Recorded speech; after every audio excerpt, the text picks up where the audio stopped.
¿Te has preguntado alguna vez qué pasó después de la muerte de Pablo Escobar? Y no me refiero a la otra vida ni nada parecido. Me refiero a qué pasó con su mujer, su hija, la que tanto quería, su hijo, su cartel y todo el dinero que tenía. Parece que nadie habla de estas cosas y puede que nadie le importe, pero a nosotros definitivamente sí. Si eres como nosotros y quieres averiguarlo, abróchate el cinturón, porque te vamos a llevar de viaje a Medellín, Colombia, para desentrañar todos los sucesos que ocurrieron tras la muerte de Pablo Escobar. Posiblemente el capo de la droga más rico que jamás haya pisado la tierra. No querrás perdértelo. Así es que siéntate y comencemos.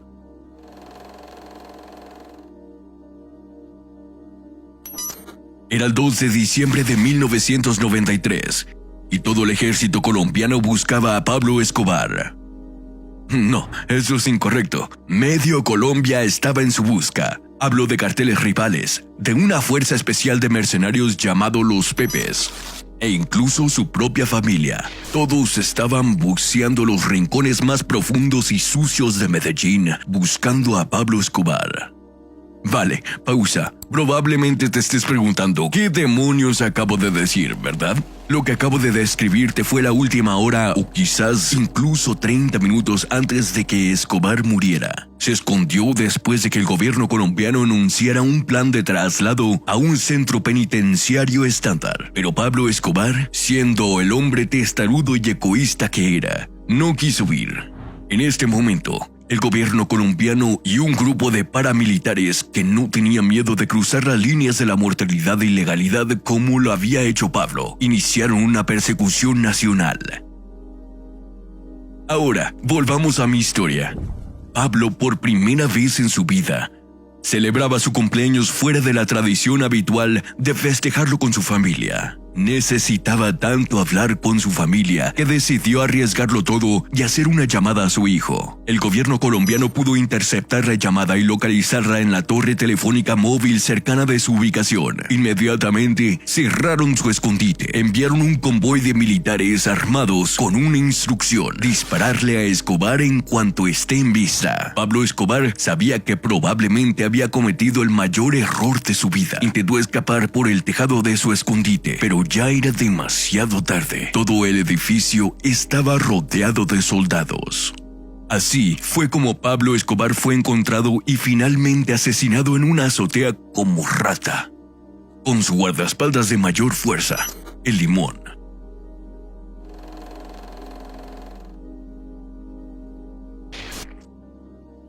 Su mujer, María Victoria Henao, se sintió muy mal tras conocer la noticia de su muerte. Si nunca les hubiera llamado, podría haber vivido más tiempo. Con su muerte, dejó atrás el cartel de Medellín, su riqueza, propiedades y algunos artefactos muy caros. Pero lo más prestigioso que dejó fue su familia. Tras su muerte, los miembros del cartel Medellín se dirigieron a su esposa para que se erigiera en cabeza del cartel. Y es más, mientras Pablo vivía, ambos dirigían el cartel juntos, lo que la colocaba en la posición perfecta para seguir dirigiendo sus asuntos. Pero María no estaba hecha para todo eso. De hecho, no quería tener absolutamente nada que ver con el cartel ni con la cocaína. Cogió a sus dos hijos, Manuela y Juan Pablo, y voló al otro lado del mundo para pedir asilo en un país africano, Mozambique. Pero el gobierno mozambiqueño le negó la entrada a su país, al igual que los brasileños y los alemanes. Nadie, absolutamente nadie quería tener nada que ver con la familia Escobar. Gracias a algunos contactos, finalmente pudo entrar a Argentina como turista. Cuando María y los niños entraron a Argentina, nadie los conocía, lo cual era bueno. Pero lo malo es que su nombre estaba en todas las noticias como miembro del cartel de Medellín y, sobre todo, como esposa de Pablo Escobar. Dado que Escobar había matado a miles de personas, no hace falta ser adivino para saber que alguien, cualquiera, estaría dispuesto a vengarse con el mismo mal de su familia. María lo sabía, y sabía que tenía que tomar una decisión difícil. Decidió cambiarse el nombre. Cambió su nombre de María Victoria Henao a María Isabel Santos Caballero. Esto le permitió a ella y a su familia vivir en paz durante los 2 años siguientes, hasta que el gobierno argentino la encontró en 1999. Finalmente, María y su hijo Juan Pablo fueron detenidos en el año 2000 acusados de lavado de dinero. Tienes que sentir el dolor de esta mujer tras sufrir la infidelidad y los actos narcisistas de Pablo durante 17 años. Fue ella quien cargó con su cruz incluso después de su muerte. Fue encarcelada por el gobierno argentino durante un par de meses, pero después de que no pudieran relacionarla con el narcotráfico, ni a ella ni a su hijo, María y Juan fueron puestos en libertad. María siguió viviendo con su familia escondida en Argentina de las 2 décadas siguientes antes de publicar su libro, La Señora Escobar, Mi vida con Pablo. Por otro lado, el hijo de Pablo no pudo vivir una vida tranquila. Cambió su nombre de Juan a Sebastián y publicó un libro detallando el lado suave y bondadoso de Pablo Escobar. Pero eso no impidió que la gente fuera tras él. La mayoría de los colombianos pensaban que iba a realizar una secuela de película de acción, vengando la muerte de su padre. Pero a Sebastián ni siquiera le gustaban las cosas diabólicas que hacía su padre. Llegó incluso a condenar la serie de Netflix sobre Escobar, Narcos, diciendo que la serie glorificaba a su padre en lugar de condenar el mal que hizo. ¿Parece ese el tipo que querría vengarse? Yo desde luego no lo creo. ¿Y por qué querría alguien vengarse de Pablo? Pablo fue responsable del asesinato de más de 4,000 colombianos. El más siniestro de sus asesinatos se produjo cuando mató a 40 chicas menores de edad después de que una de ellas denunciara a la policía las explotaciones sexuales de su cartel con chicas adolescentes vírgenes. ¿Te lo puedes creer? Es totalmente demencial pensar que alguien haría algo así. Y Sebastián pensaba lo mismo. En una entrevista, Sebastián narró cómo ha escapado a más de 9 intentos de secuestro en Argentina. Estos intentos de secuestro se produjeron después de que Forbes hiciera una publicación que afirmaba que Pablo Escobar había dejado atrás más de $3 millones. Pero una cosa de la que la gente no se dio cuenta es que todo ese dinero se quedó en Colombia tras la muerte de Pablo. Así es, la mansión de $10 millones de Pablo, la lujosa prisión que construyó para sí mismo llamada La Catedral, y varias otras propiedades que poseía, quedaron todas podridas en Medellín después de que su familia huyeran del país. Tenía miles de millones de dólares que no podría depositar en el banco, así es que adoptó un enfoque diferente para guardar su dinero. Estoy hablando de meter millones dentro de sus muebles, enterrarlos bajo tierra y colocarlos en lugares que apuesto que el propio Pablo no podría recordar. Pero eso es lo que ocurre cuando eres el narcotraficante más rico del mundo. En sus mejores tiempos, Pablo era responsable del 80% de la cocaína en América. Incluso llegó a quemar la friolera de $2 millones cuando su hija tenía frío y no había leños de fuego en su casa. Vaya, ojalá yo tuviera tanto dinero para despilfarrar. De todos modos, la casa de Escobar en Medellín, antes de morir, conocida como el Edificio Mónaco, fue volada con explosivos por carteles rivales. Este edificio no era del tamaño de un campo de fútbol, ni tan alto como un rascacielos custodiado por la máxima seguridad. Simplemente era la casa de Escobar.